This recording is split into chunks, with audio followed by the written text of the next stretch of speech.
Di Parepare, karena kesulitan berjalan, seorang warga lansia di Parepare, Sulawesi Selatan harus digendong oleh personel Babinsa dan Babin Kamtipmas ke sebuah acara bakti sosial. Warga lansia itu akan mendapat tongkat untuk membantunya berjalan dan beraktivitas. Nenek Faisah memiliki hambatan untuk berjalan, tetapi ia harus menghadiri bakti sosial dalam rangka memperingati HUT ke-78 Bayangkara di Kelurahan Capagalung, Kota Parepare, Sulawesi Selatan. Namun jalan yang kecil membuat ojek yang ditumpangi Faisah tidak bisa mendekati lokasi baksos. Faisah pun digendong oleh personel Babinsa dan Babin Kamtipmas. Bantuan itu begitu disyukuri Faisah, karena akhirnya ia bisa menghadiri baksos demi mendapatkan sebuah tongkat baru untuk membantunya berjalan. Ya, alhamdulillah. Waduh, senang banget. Bu, tadi kenapa harus digendong, Bu? Nggak bisa jalan. Oh, nggak bisa jalan. Ini datang ke sini mau apa, Bu? Mau ke apa? Mau penyerahan Bantuan ya? bantuan tongkat. Oh, Iya, dari Pak Kapolres. Pak Kapolres ya? Iya, Itu tadi yang dilaksanakan oleh TNI itu merupakan TNI. warganya yang disabilitas Oke. untuk menerima bantuan juga dari Polri.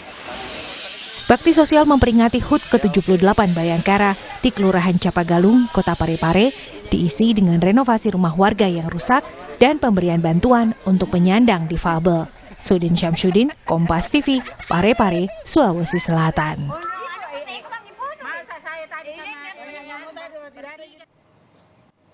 Sementara jumlah warga lansia mendapatkan layanan kesehatan gratis di Mapolres Klungkung, Bali.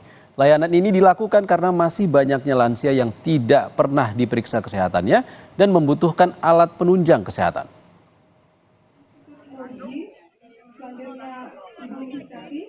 Agar semakin dekat dengan masyarakat, anggota polisi dari Mapolres Klungkung, Bali menggelar kegiatan bakti sosial dengan mengadakan layanan kesehatan gratis bagi warga lansia.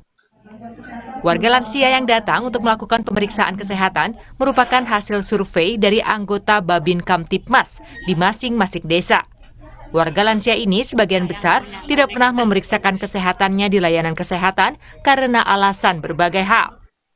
Dan agar seluruh lansia bisa menghadiri pemeriksaan kesehatan gratis ini, polisi memberikan fasilitas antar dan jemput lansia dari rumah dan kembali ke rumah. Layanan kesehatan gratis ini juga bekerja sama dengan sejumlah dokter dan rumah sakit setempat untuk dapat memberikan pelayanan bagi warga. Di desa di tengah-tengah masyarakat memiliki kewajiban baik itu mendata, menjemput dan mengantarkan kembali setelah kegiatan ini sebagai wujud pelayanan kami pada para orang tua kami yang sudah lanjut usia. Selain pemeriksaan kesehatan dan pengobatan gratis, sejumlah warga disabilitas juga diberikan bantuan kursi roda dan tongkat untuk menunjang aktivitas mereka dan sebagai modal kemandirian. Nyoman Sudarmika, Kompas TV, Klungkung, Bali.